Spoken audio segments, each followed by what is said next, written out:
Salve, salve camaradas, Samir Raoni na voz, tudo bem com vocês? Galera, é o seguinte, hoje a gente precisa conversar um pouco sobre o cenário político que nós estamos inseridos atualmente. A gente está percebendo que no Brasil está acontecendo uma grande articulação, não é de agora, já viemos conversando sobre tudo isso ao longo desde 2018, com todas as questões que houveram ali naquela polarização grande que houve até os dias atuais. A gente já passou por vários episódios, mas agora a gente está num quadro bem mais grave e nós precisamos conversar sobre isso.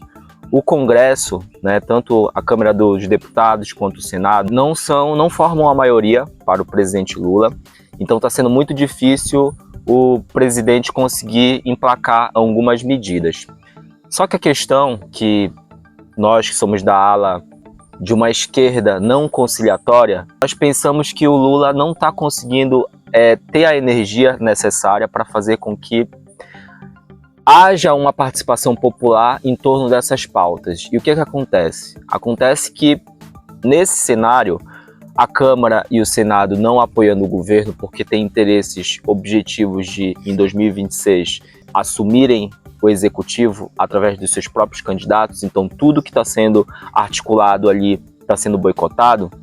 Lula está sendo comedido e isso está fazendo mal para a gestão, para a liderança, para a popularidade dele, porque no fim das contas tudo vai cair em cima da conta do governo. Então existem algumas estratégias que nós precisamos entender. Uma delas é que não tem como fazer uma política de enfrentamento com o Congresso e com o Senado, já que já existe toda uma articulação em relação ao orçamento secreto, às emendas parlamentares.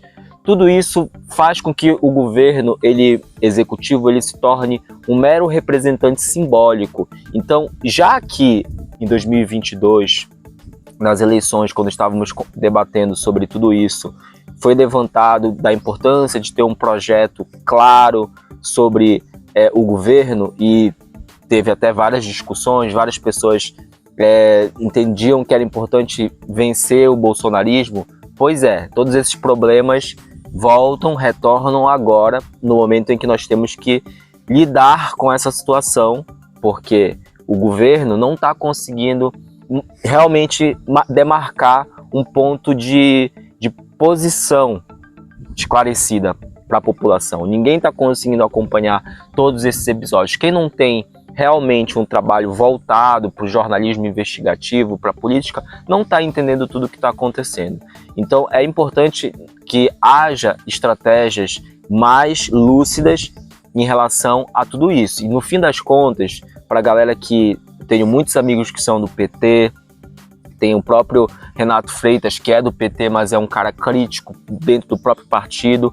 Então é um cara que entende ali a importância que tem da esquerda realmente criar uma estratégia viável, sem esse acovardamento que está tendo de fazer só uma política de conciliação, onde os interesses da galera que tem grana, que ganham por ano mais de R$1 milhão, que é esse caso específico do IOF, esses deputados estão crescendo cada vez mais na Câmara dos Deputados e no Senado. Então, os interesses da classe trabalhadora estão ficando cada vez mais escanteados.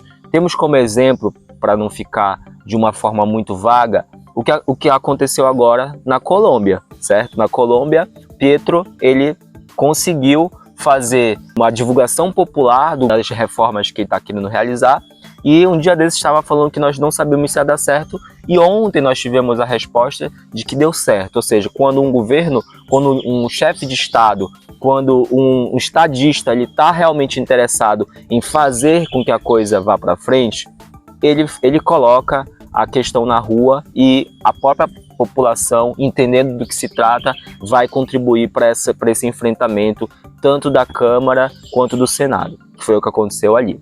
Então, por que isso não acontece aqui? Essa é a questão que precisamos refletir conjuntamente, certo?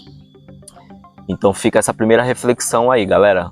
Temos que continuar nos articulando, fazendo essas reflexões críticas de enfrentamento, porque a tensão vai só aumentar, a desinformação ela é muito é uma ferramenta, uma arma política, frase clássica, né? Quando na guerra a primeira vítima é a verdade. Então já existem mapeamentos que demonstram que fake news circulam com muito mais velocidade do que a verdade. Então é muito importante que a gente comece a dialogar sobre tudo isso, peer-to-peer, certo? Para que a gente consiga até 2026 ter uma frente realmente estruturada para o enfrentamento. E isso envolve, inclusive, fazer lançamentos de possibilidades, de quadros que, mesmo que não tenham chance de chegar, de ganhar uma eleição, porque a gente sabe que a máquina eleitoral ela depende de um conjunto de fatores, mas pelo menos acontece um enfrentamento, certo? De ideias que ficam registradas no processo histórico ali daquela disputa. Então isso é importante. Nem sempre, que foi o que aconteceu, o próprio Jones Manuel fez uma reflexão muito boa, vale a pena, quem não teve a oportunidade de conferir, pode conferir tanto no Instagram quanto no YouTube. O camarada fez uma análise muito coerente sobre isso, que demonstra que nem tudo é para ganhar a eleição. Eu já falei muito sobre isso também, desde 2018 venho falando sobre isso. Nem toda campanha é para ganhar a eleição. Às vezes é importante apresentar algumas ideias, porque o processo de formação política ele é contínuo. Ele não é uma coisa que... não é um Big Bang que pegou a democracia, não é um Big Bang que vem, explodiu, pronto, a democracia está garantida. Não, a democracia é um small bang, ela vai sempre estar ali em processo de formação. Se alguém quiser compreender um pouco mais sobre isso, nós temos o instituto que estuda as democracias no mundo, que lança relatórios anuais, que é o VDEM Instituto. É só jogar no Google aí que você vai encontrar. E lá tem vários mapas, tem democracias com países com até 1 milhão de habitantes, até 200 mil habitantes. São muitas informações que estão sendo analisadas ali, e eles analisam os modelos de democracia entre democracia liberal, no caso social-democracia, democracia eleitoral, que é o caso do Brasil, autocracia eleitoral e autocracia fechada. São esses quatro linhas de investigação que são mapeadas ali. E, galera, a extrema-direita está conseguindo um poder muito grande por vários motivos. Um dos motivos é por conta da própria partido digital, a forma como eles estão presencialmente ali na internet, conseguindo chegar nessa população que acaba pegando só os jargões da direita, educação, corrupção, esses jargões que a galera fala. A gente tem o Bolsonaro como um exemplo, um cara que não consegue apresentar ideias e fazer debates realmente profundos, mas que tá ali sempre colocando os jargões, e a galera, pátria, família, essa estrutura narrativa que faz com que a galera simplesmente ache que isso lhe representa. Então, a comunicação ela é central. Estamos aí com vários canais de camaradas que estão fazendo conteúdo para a internet, formando os seus grupos de discussão e fazendo esse enfrentamento através dos debates. Eu estou com alguns debates marcados já para o segundo semestre, já estou agendado aí para debater, justamente nesses polos de possibilidades e pensamentos que são divergentes, justamente para que haja essa possibilidade de entender o que cada matiz ideológico está conseguindo entender de diagnóstico do Brasil, dos nossos problemas, para onde nós estamos indo com a nossa política.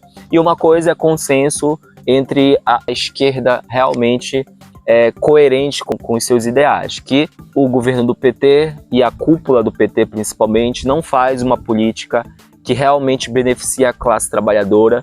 Então não adianta nós esperarmos que vá sair daí uma transformação, porque não vai sair. Nós temos que nos articularmos, fazermos o nosso movimento acontecer. Isso vai acontecer imediatamente? Não, isso é uma construção que vai levar um tempo considerável, mas em algum momento vai dar certo.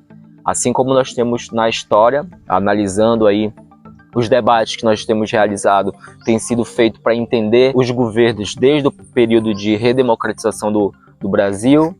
Então a gente está entendendo ali o golpe militar, a gente vem ali para a Constituição, a gente vem ali para estudar Collor, FHC, Lula, Dilma, o governo de transição do Temer, Bolsonaro, Lula novamente, e como a gente entende tudo isso, o que foi feito dentro de política realmente estruturante, Por exemplo, reforma agrária é uma coisa que a gente precisa fazer esse enfrentamento realmente, é uma reforma trabalhista séria.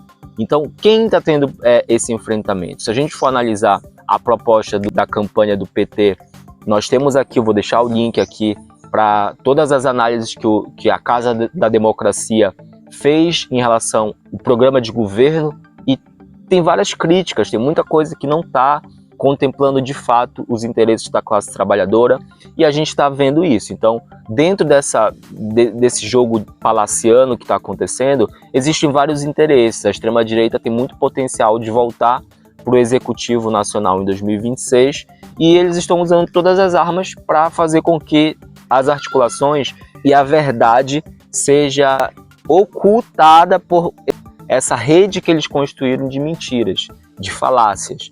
Então, só vai depender do nosso trabalho, beleza, camaradas? É isso, nesse primeiro vídeo, eu tô com uma série de outros vídeos que eu vou lançar toda quarta-feira, certo? Um vídeo fazendo essas conexões, mas nesse momento agora ficou evidente aí que o Congresso realmente não está do lado do povo, e que se o presidente Lula e o PT, a cúpula do PT e todo mundo que está dentro da base do governo não realmente fizer um enfrentamento mais contundente, as situações vão ficar ainda mais complicadas para todos nós. Beleza, camaradas? É isso.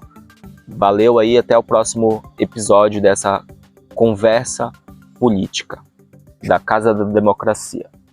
Falou aí, abraço.